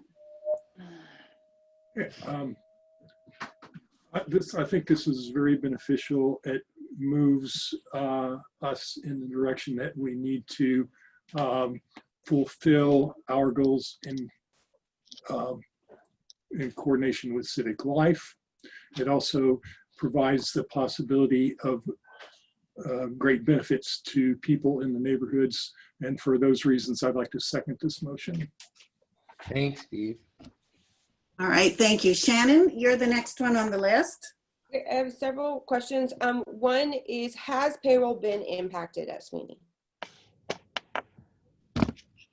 Well, we haven't laid anybody off, and that's the purpose of this program. So we're going to keep people employed and not lay anybody off. Okay, and so I also recognize this mentions 3 business associations. However, I know 2 business associations have not been present or participatory in over a year. So what is the thought behind giving or reaching out to them? And then SWNI has had 0 financial impact from COVID, uses Nextdoor for communications with our community because we have a huge percentage of people who are in that tool, and it's been very effective for us. We would not likely use that $1,000. Come up with a reason for use. I can potentially our net teams using this for COVID. Is that something that would be potentially applicable within this? Sylvia, do you want to answer Shannon's question? And then I'll take a few more. Thank you, Shannon. Sylvia, do you want to answer some of the questions that she raised? So the business associations, I agree, they're not at the table here, but we do have strong partnerships with them. Multnomah, we help with the Multnomah Days and the trick or treat event, and holiday gala in Hillsdale. We help with their pancake breakfast and customer appreciation. And sometimes they have a holiday event. South Portland neighborhood has a regular feature in our newspaper every month. And I think that the local businesses have really been impacted by COVID. And so we appreciate, maybe we could do a special insert into the paper about the business associations and who's open, or work with them on how to reopen their businesses with safe practices for COVID. So there's some opportunities for partnership there. I do think that partnership with neighborhood emergency teams, they've certainly been deployed during COVID and, you know, could utilize this. So I think that's right on track with the kind of projects that you might like to initiate. Again, these would be allotments of funding, up to $1,000, and then you'd have a year to spend that. So South Burlingame has utilized like an all household postcard when you had your National Night Out events. Maybe that would be something, you know, back in the fall when people could get together. I don't know if they're going to allow large gatherings, but can I just ask a clarifying question about what you just said then? So do we need to add net into this motion in order for that to be a consideration? Because net is not part of our neighborhood association, and I wouldn't want that to be excluded because we didn't have that clarified. But I think part of this is that the neighborhoods would partner with Right. organizations, Exactly. and community members. This is very much about partnering in our communities, and you know, they could partner with the libraries, they could partner with underrepresented organizations. Look into your neighborhoods and see how can you work together to address some of the COVID issues and get people connected or less isolated. There's some virtual trainings that the community safety program are going to start, maybe host some of those. So I think we're just interested in trying to allot the money in sync with the contract goals. You'd have like a one-page description on what you wanted to do, and you know, it's not a lot of time to get back to us. So I think so long as your neighborhood came up with a practice that has community engagement, has partnerships, reaches out to underrepresented. Maria talked about working with the Hillsdale Community Foundation to help raise funds for Neighborhood House, or reaching out with information about how to volunteer. So, you know, we'd like to see some creative ideas on how to increase engagement in our communities. And we'll work on that with you, because we realize that you have to have some time to think about it. You can call in with questions and ask what kinds of things that we're thinking or seeing, and we can work with you on that. Sylvia, did you want to finish? Yeah, I forgot to say, one thing is that, you know, Southwest Neighborhoods has a history of pooling their civic life dollars to produce this monthly newspaper. Other organizations throughout the year have given $1,000 allotments to their member neighborhood associations to use throughout the year. So this is something that Civic Life has seen, and there's precedent. So I just wanted to bring that up. Okay, the next person on our list for commenting on this is Don Bach, and then I'm going to call on Fran after him, and then we have another couple people. Dawn, can you unmute yourself? I'm going unmute. There you go. Yeah. All right, we can hear you now, Don. So, first of all, I really like the idea of including neighborhood houses. I would include, but I would suggest, if we have any funds, well, number one, we need to put a date in there. There's no date in there when this has to be done by, so it needs to be inserted somewhere. After that date is completed, where we get the fund allocation from the neighborhoods, I would like to suggest that we then look at what we can do with a lot more money than $1,000 to help neighborhood help. Because we all know if we got a focus point of need in our community, they are the people that's on the front line. And so, you know, if we use it ourselves, that's great. But I think there's going to be some funds available there. I would like to see if we can't figure out ways of using it with neighborhood house. So nonprofit? Are you asking a question, Sylvia? I'm thinking maybe an amendment is to say other nonprofit organizations. But we have very little time to advertise this, so I was kind of hoping the neighborhood would reach out to make those partnerships. So we have to make the allotment before the end of June. You'd have 1 year to spend the money, just so that's clear. Right. Okay, Fran, you're the next person, and then Katie. Just an easy question. The second paragraph, last sentence, give me an example of what that is asking or describing. I'll give you an example. Everybody's working from home. They don't, there aren't sufficient, you know, we have some people that have inadequate computers for working from home for 6 to 8 months to 12 months. So we need to replace some of the computers. We need people to have robust internets. They don't all have good internet at their houses. And also if we're using their internet when it's really, we're using it 8 hours a day for the business, that's something it's a small expense, but we might reimburse them for. There are software programs, like Nancy needs an updated software program on the accounting side, which would make her life much easier in trying to get money out to all the neighborhoods as well as the vendors that we have. So those are a few examples of how we might use some additional money to enhance the effectiveness of the Sweeney staff and office. Awesome, thank you. You're welcome. Katie, you're next. Great. I've been saving it up. First of all, on the land use motion, which passed, there's a typo in there. It says man versus many.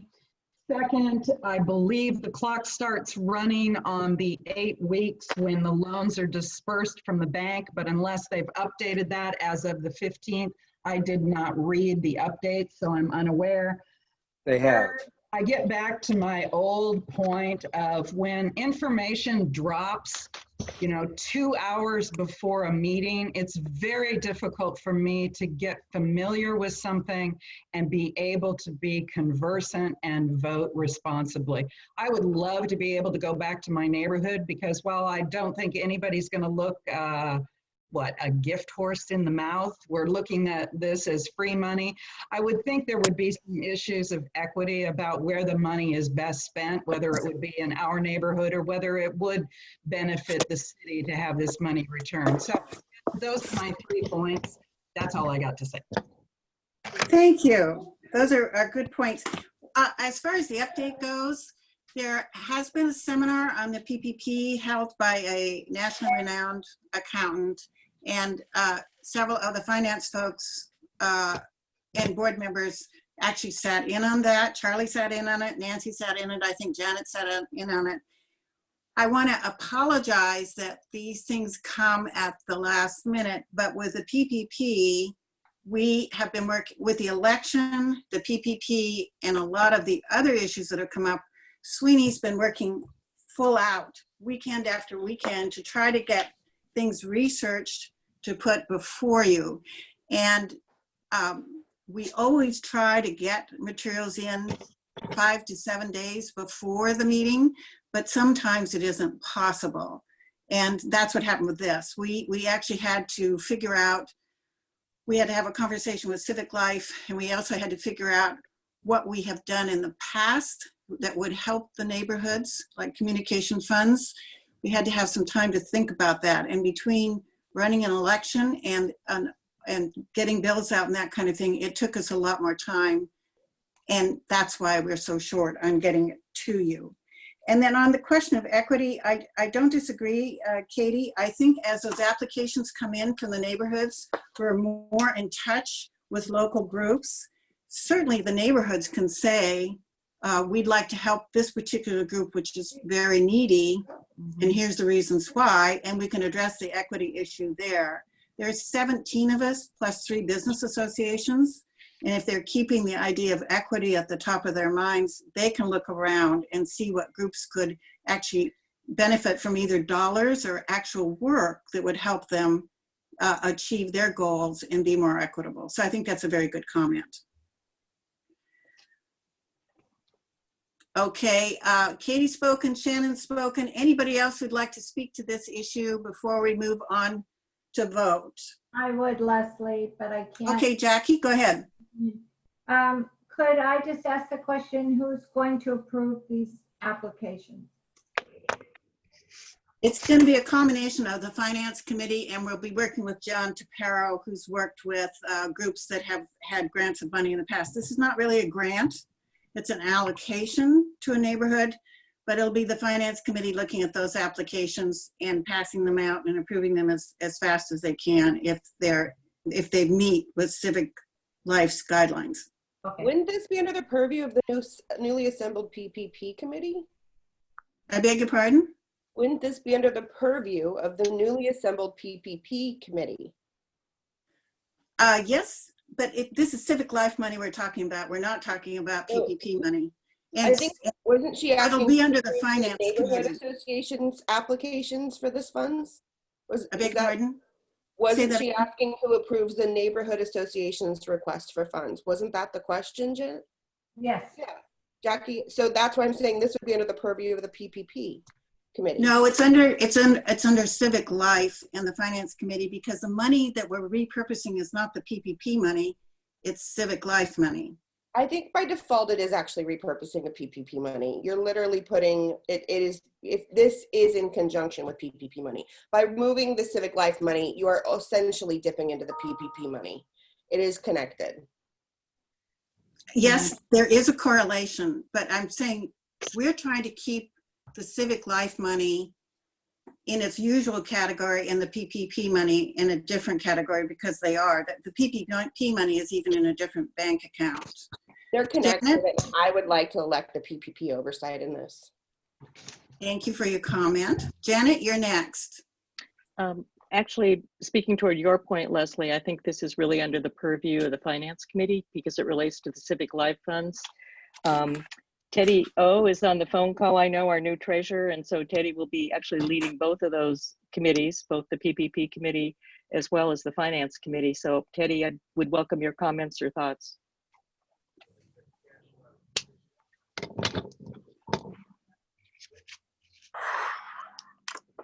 I'm not sure he's here at this moment. We'll go back and try to catch him. Hello. Charlie, you're next as far as making comments go. Yeah, I think we've confused things quite a bit because people don't quite understand how and where money are coming from and going and what pocket money is in. And I think the conclusion that we came to was the way things are accounted for in QuickBooks, everything is expensed to a class. So there are classes for all the neighborhood associations, and there are classes that are set up for the different identified, I don't know how to describe them, but the different groups that Sweeney accumulates its activities under. So more like activity costs. And so the idea was that there would be a PPP class set up that would accumulate these costs so that in fact those costs would be accounted for separately. What would be provided to Civic Life would show the amount of expense specific and directed towards Civic Life. And so that if payroll is paid and it is using PPP money for that, then obviously where we had anticipated payroll expenses to be incurred through Civic Life money, then that would be reduced. And so now the idea is that we would try to hit as many of the qualifying expenses as we can for the PPP loan for forgiveness. And for what Civic Life would see and have would be our actual ongoing expenses or normal expenses that we're now saying we were impacted by COVID-19, and that we want to be able to use the money to satisfy some of the either shortfalls or additional expenses. There are greater shortfalls of revenue, which we don't report revenue to Civic Life, we only report expenses.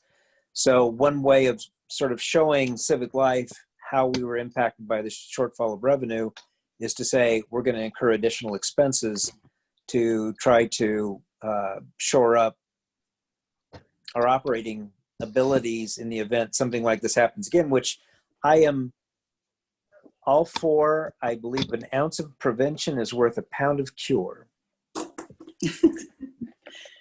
Thank you. And thank you very much. Almost all of you have spoken. I'm going to let Don Bach have the last word, and then we're going to go ahead and vote on the motion because we're running late and we have a couple more things on our list. Don, go ahead. Thank you. I'd like to move to amend the motion by inserting June 20th for the neighborhood submission and follow any funds remaining be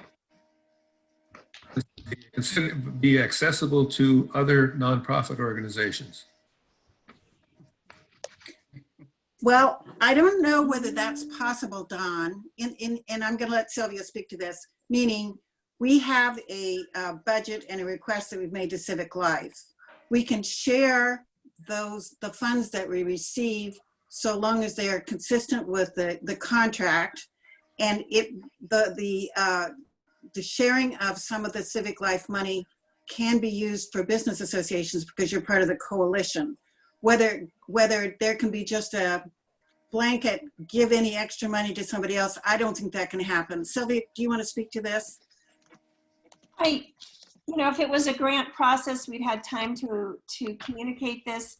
I love the idea, but we don't have a lot of time. June 20th is around the corner. And so, do we communicate it to just the nonprofits that we know? That doesn't seem fair. So what I'm saying, and I'm going to put it back on the neighborhood, partner with your nonprofits. Reach out to people and say, can Hillsdale partner with Neighborhood House? What would be the most effective project that we could do? So, but I don't think Civic Life wouldn't have any problem with that. If we could give out funding, they would then approve it. But how would we have a fair process? That's my concern, Don. So in response, my suggestion would be to leave it in there, and then we can decide at the later if they agreeable to it. Fine. Not, if we don't have it in there, we can't do anything later. Yeah, I'm happy to talk to them about that. Sylvia, I thought that was your suggestion earlier. I thought that you suggested that earlier, Sylvia. Yeah. This is a move, an amendment. Yeah, I agree with the amendment. It was your idea, Sylvia. John's supporting it. All right, let's have the motion again, Don. And the only thing I'd say is the 20th, Don, the 20th is a Saturday. So let's move it to, I've looked at the calendar. Let's give neighborhoods a little more time in June and make it the 22nd, which is a Monday. Fine, that's fine with me. Okay. And the rest of the motion was after that date, if there are funds available, consider allocation to other nonprofit organizations in Southwest. Okay. Now let's make sure that Janet got that. Janet, okay, yeah, let me, I'm writing. Hang on just a second, just a moment. Also, give her time. Okay, so Dawn's motion is to move to amend this application date to June 22nd, Monday, June 22nd, and to include the language that after that date, Sweeney will consider applications of other nonprofit organizations for any funds remaining. May consider, not will. Okay, thank you. Thank you, Don. Okay. So now we have the motion and we have the amendment. Anybody need a motion or the amendment read again before we vote on it? All right. All right. All in favor of the motion as amended, please raise your blue hands.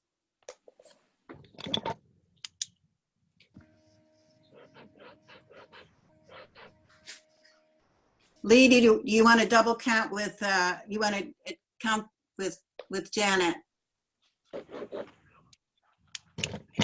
I count 22 with Lee. All right. All right. Now, if you'll lower your blue hands, all of you would go through and lower your blue hands. I'm going to call for opposition. I still see blue hands up. Good. Okay. All opposed to the motion to repurpose the Civic Life money, please raise your blue hands. Shannon's raised her hand. Anybody else opposed to the motion? I'm a no. Okay, Marie is a no. Anybody else opposed to the motion? All right. So Janet, do you want to report the, oh, are there any abstentions? Do we have any abstentions? I don't see any abstentions, so go ahead, Janet, and report this. Sure. Yes, we have 22 yeses and 2 nos. Motion All passes. right. So the motion passes. Then we go down to announcements. We're going to make this quick. The South Burlingame wanted Sweeney to hire a lawyer to write an opinion about whether the state law and its public notice rules are ascendant over the civic life laws. Instead of hiring somebody from the outside, I approached Suk and asked her to take that issue and have the city attorney opine on it. And it's been with her, and they are going to respond to their analysis of which rules apply, which ones are out of date, and how it should work. We don't have a date for an answer on that, but it's been with her for a couple of weeks, and we're just waiting till she has time and the city attorney have time to work on it. So that's why we didn't put the motion on the agenda, because it had been taken care of. Point of clarification. This is actually my neighborhood association. This was our motion. We referred it to Sweeney to not only hire legal counsel about Leslie Hammond's position that that Sweeney's not bound by the standards and practices of the civic life contract. We asked not only for independent attorneys counsel on that, because it sets a precedent for all coalitions and puts our contract in jeopardy. We asked it to be referred to civic life. Now, our president, Robert Lennox, has asked for correspondence from Sweeney proving that correspondence has taken place to SWNI and Civic Life, and we've yet to receive it after multiple requests. I have also spoken with SWNI at Civic Life, and they have said that their city attorney's counsel, the legal counsel, will not apply as legal counsel to Sweeney at all. So that does not satisfy our motion. We are prepared to wait for Civic Life's response, but in addition, discuss our motion, and SWNI remains waiting for that communication confirmation from Sweeney after, I believe, 3 or 4 requests. What I guess I'd say to that is, because we referred it to SWNI and the city attorney's office, we didn't put the motion on the agenda, but if Shannon wants to pursue it, she can put the motion on the agenda next month and we can consider it next month. That's not a motion, it's a request from Sweeney to get the correspondence that went to Civic Life that honors our request of Sweeney. We have not received it. When will we receive the correspondence that went to Sweeney with the request to confirm that it has been there? It is. Okay, thank you for your comment. 4 requests, so how many? When will we receive that confirmation? Thank you for your comment. Leslie, answer the question. When will we receive an email confirmation that Civic Life received the request from Sweeney after over 4 requests and after over a month of you receiving this request from our board?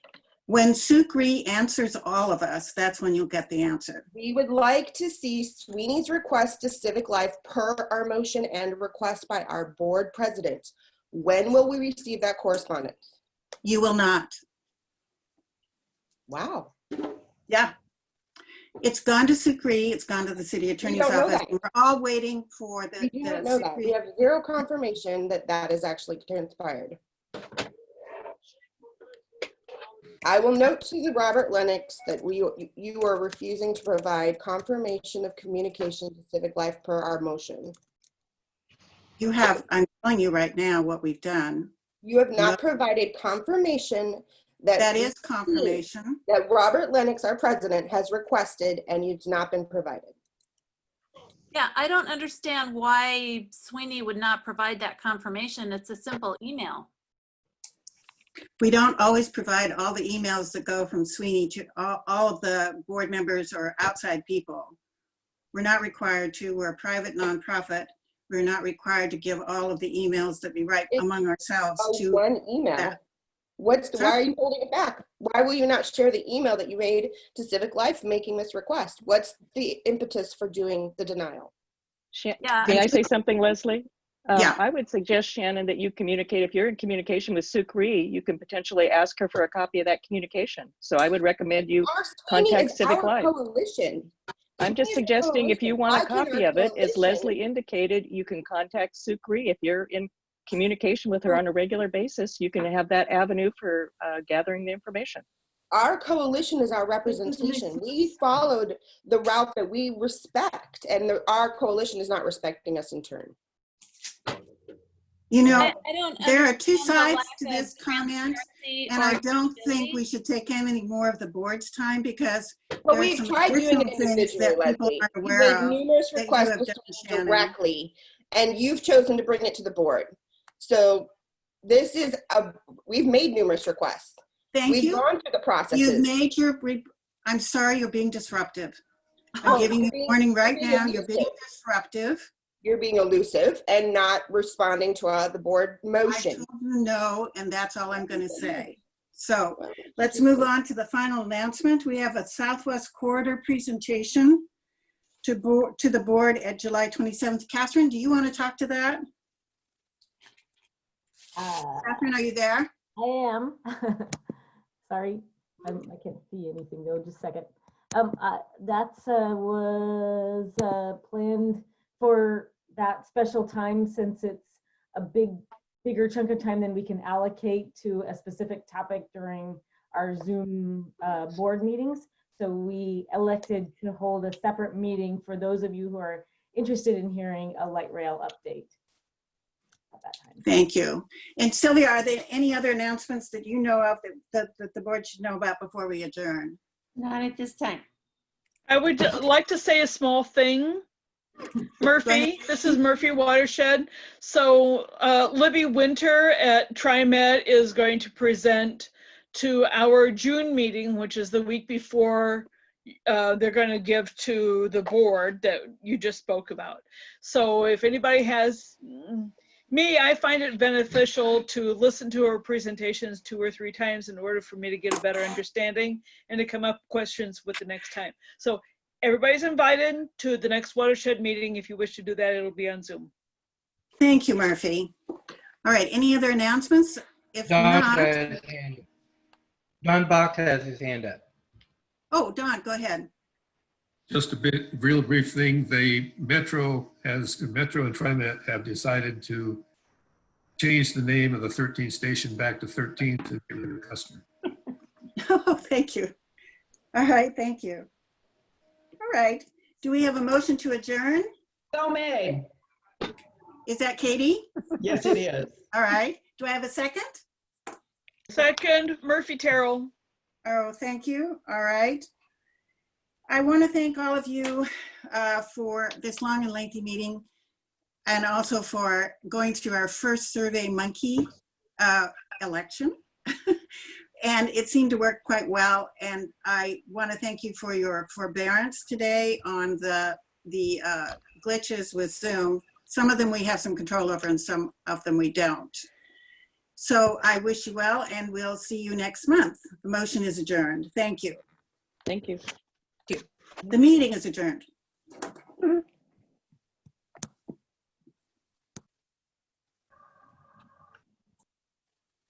Hey, Lee, before you disappear and terminate this meeting, if you set up the meeting with an override function that allows the host to mute, it will automatically default to that.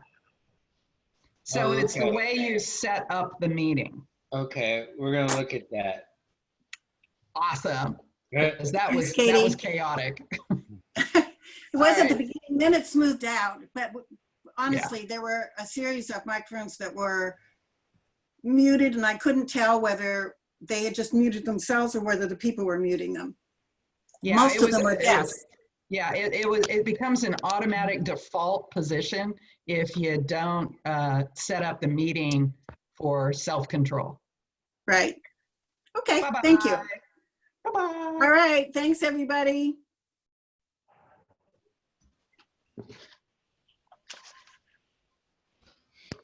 As soon as I leave the meeting is going to end.